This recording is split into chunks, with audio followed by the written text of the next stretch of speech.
Hello बच्चों, इस video में पढ़ने वाले हैं एक न्यू चैप्टर जिसका नाम है किरण प्रकाशिकी एवं प्रकाशिकी यंत्र, मतलब ray optics and optical instrument. इसको करने से पहले, किरण प्रकाशिकी को चालू करने से पहले हम पढ़ेंगे प्रकाश के बारे में। प्रकाश क्या है, मतलब light, introduction of light.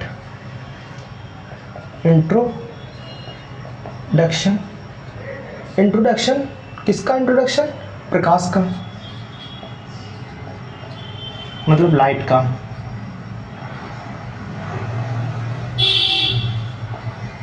Light का इंट्रोडक्शन, ठीक है, ये पढ़ेंगे। अब लाइट क्या होती है? जो लाइट है, लाइट बेसिकली एक प्रकार की ऊर्जा है जिसके कारण हमें जो ऑब्जेक्ट होते हैं, जो वस्तुएं होती हैं, वो हमें विजुअल होती हैं, वो दिखाई देती हैं। आप कहोगे ये वस्तुएं हमें प्रकाश की वजह से क्यों दिखाई देती हैं? ये इसलिए दिखाई देती हैं क्योंकि जो प्रकाश से लाइट आती है वो हमारी आंखों की रेटिना पर पड़ती है। वहाँ पर जो उस ऑब्जेक्ट का छोटा सा इमेज बन जाता है, मतलब प्रतिबिंब बन जाता है। इसी कारण हमें वस्तुएं दिखाई देती हैं। देखो, जो प्रकाश है, लाइट है, वो एक प्रकार की ऊर्जा है, ठीक है। और एक प्रकार की ऊर्जा है जो प्रकाश है।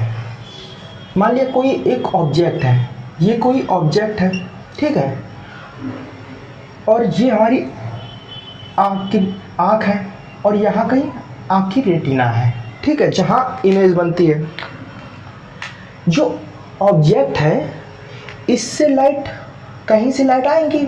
मान लिया सन है, सन से लाइट आई, और एक इसका हेड ले लेते हैं और एक इसका टेल ले लेते हैं, यहाँ पे लाइट आई, ठीक है। और जो लाइट है यहाँ से होकर रेटिना पर मिली आके, और यहाँ पर इसका इमेज छोटा सा बन जाता है, इसे कहते हैं प्रकाश, ठीक है। और इसी वजह से हमें वस्तुएं दिखाई देती हैं।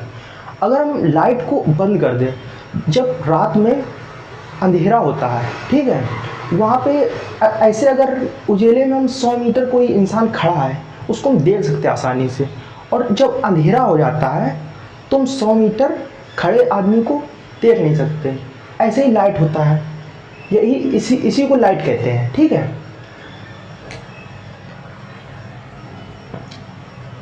बेसिकली ये फर्स्ट पॉइंट है, लाइट एक प्रकार की ऊर्जा है जिसकी वजह से हमें क्या, वस्तु दिखाई देती हैं। वस्तु दिखाई देती हैं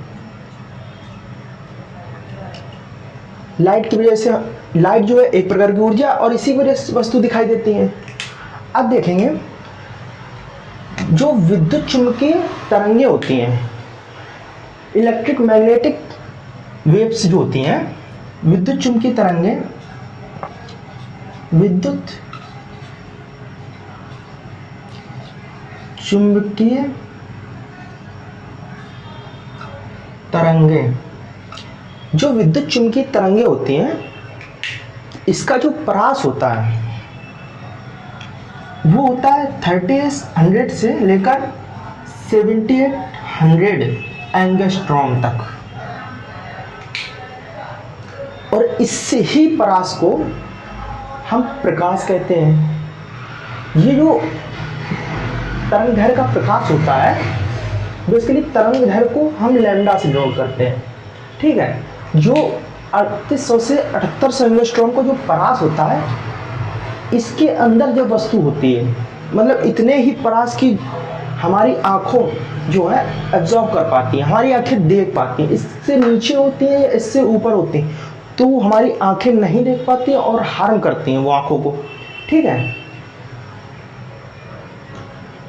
तो 3800 से 7800 की तरंगदैर्घ्य की ये विद्युत चुम्बकीय तरंगदैर्घ्य की परास होती है। और यही जो होती है अपनी प्रकाश की तरंगदैर्घ्य होती है,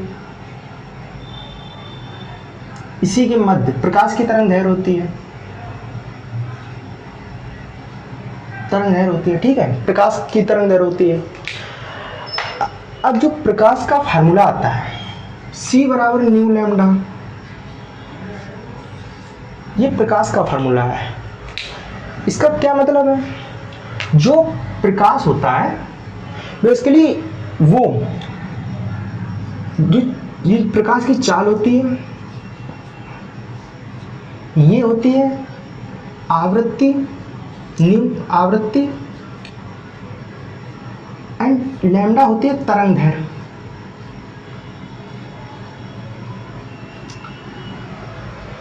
ठीक है, लैम्डा होती है तरंग दैर्घ्य। अब जो ये प्रकाश की चाल होती है तो इसकी वैल्यू कितनी होती है, प्रकाश की चाल की वैल्यू कितनी होती है, इसकी वैल्यू 3 × 10⁸ मीटर पर सेकेंड होती है प्रकाश की चाल की। और जो प्रकाश की चाल की वैल्यू निकलती है आपकी, वो किस फॉर्म में निकलती है, 1/√μ0 ε0। ये होता है c इक्वल्स इतना होता है, और इसकी वैल्यू इससे निकलती है, ये होती है अपनी निर्वात की चुंबकशीलता। ये होता है निर्वात का चुंबकशीलता। और जो ε0 होता है ये माध्यम की चुंबकशीलता होती है, मतलब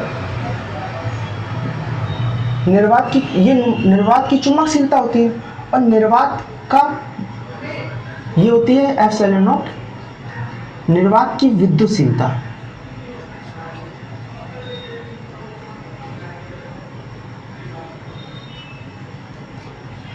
निर्वात की विद्युतशीलता, ठीक है। अब क्या है, जब माध्यम मतलब मीडियम वैक्यूम में और किसी मीडियम में जो प्रकाश की चाल होती है वो कभी नहीं बदलती। मतलब जो प्रकाश होता है c, वो वैक्यूम में मतलब निर्वात में तथा माध्यम पर निर्भर नहीं करता। अब ये प्रकाश जो है माध्यम और निर्वात पर किस लिए निर्भर नहीं करता। देखो, जो सन से हमारे पास लाइट आती है, अर्थ पर जो लाइट आती है वो वैक्यूम से होकर मीडियम में आती है। इससे क्या पता चलता है कि जो प्रकाश होता है वो ना तो निर्वात पर निर्भर करता और ना ही मीडियम पर।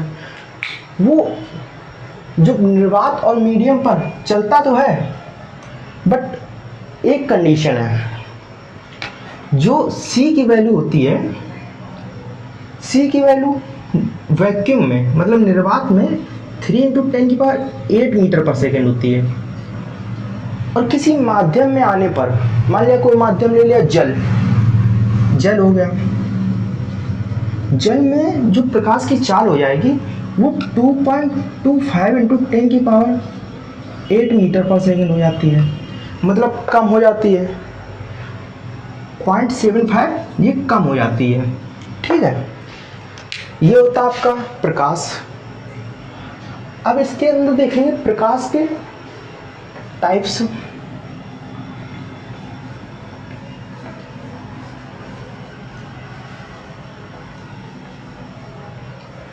अब जो प्रकाश होता है वो असल में किरण होता है, किरण से मिलकर प्रकाश बना होता है। ठीक है, अब पढ़ेंगे किरण प्रकाश की।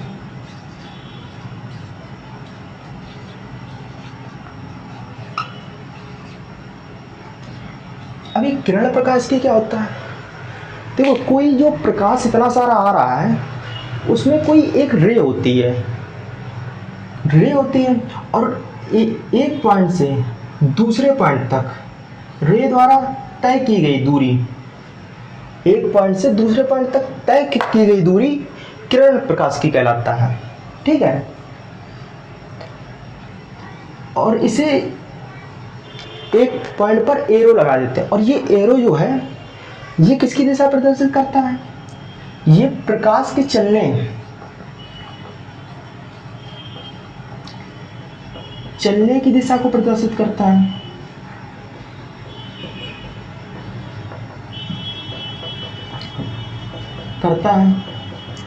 ठीक है, ये जो एरो है प्रकाश के चलने की दिशा को प्रदर्शित करता है। अब जो ये है रे, इस रे को अगर बहुत सारी रे में कन्वर्ट कर दें तो वो हो जाती है पुंज। अब ये किरण पुंज क्या होता है? देखो, ये किरण है, एक प्रकाशिक एक किरण है, जो एक किरण हमने दर्शाई है। अब जो पुंज जो होगी वो असल में किरणों के समूह को किरण का समूह,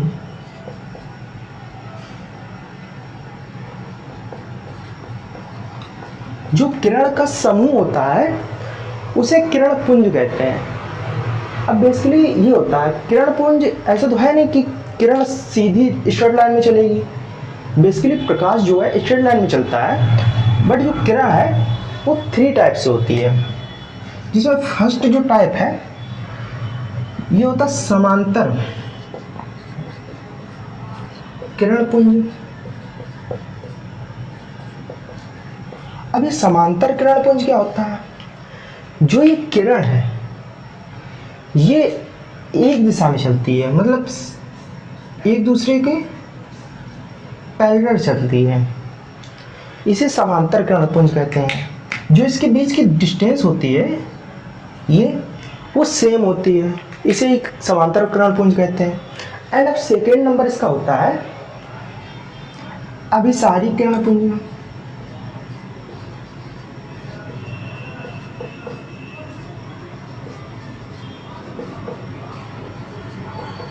ये अभिसारी किरण पुंज क्या होता है कि कोई पॉइंट एक है, कोई एक पॉइंट है जिस पर जो लाइट की किरणें हैं, बहुत सारी किरणें हैं, जो पुंज है वो किरण अभिसारी बोला गया। अभी मतलब जो सारी किरणें हैं एक पॉइंट पर केंद्रित हो जाए, मतलब जो सारी किरणें अभिसारी किरणें होती हैं वो किसी एक पॉइंट पर आकर मिल जाती हैं, कहीं से आई इन्फिनिटी से, और ये किसी एक पॉइंट पर आकर मिल जाती हैं, जिसे अभिसारी किरण पुंज कहते हैं। और इसका तीसरा नंबर होता है अपसारी किरण पुंज।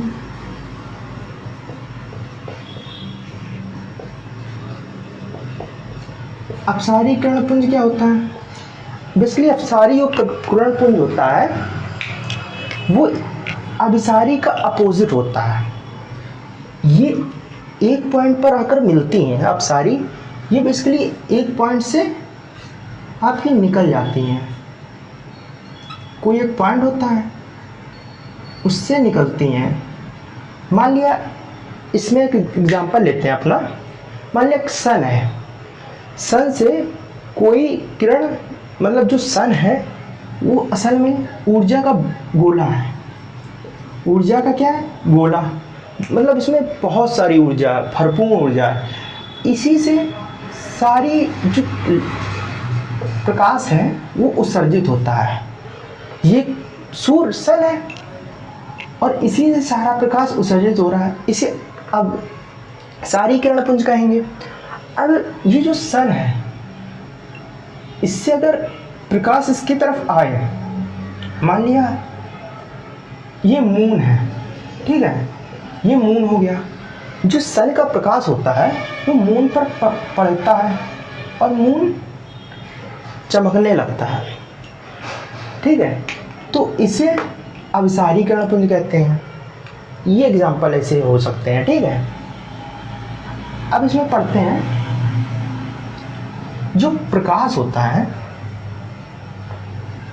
उसके 2 टाइप्स होते हैं।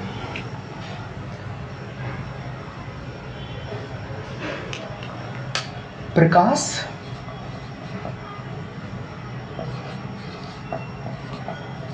दो प्रकार के होते हैं, पहला नंबर एंड सेकेंड नंबर। पहला नंबर क्या प्रकाश होता है? ये दीप्त प्रकाश होता है,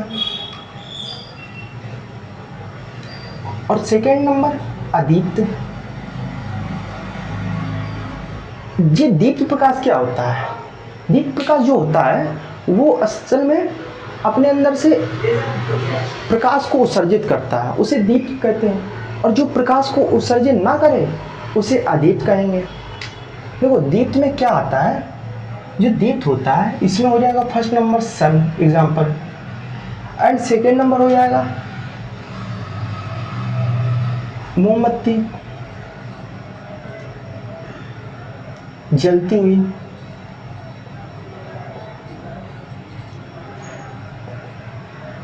एंड अदीप्त में हो जाएगा तारे एंड सारे ऑब्जेक्ट। सारे ऑब्जेक्ट मतलब कुर्सी हो गई, टेबल हो गई, मैं हो गया, आप हो गए, कोई भी, वो सारे ऑब्जेक्ट। हम प्रकाश उत्सर्जन नहीं करते, प्रकाश हमारे ऊपर पड़ता है, बाद में किसी की रेटिना पर जाता है, उसकी वजह से उसको दिखाई देता है।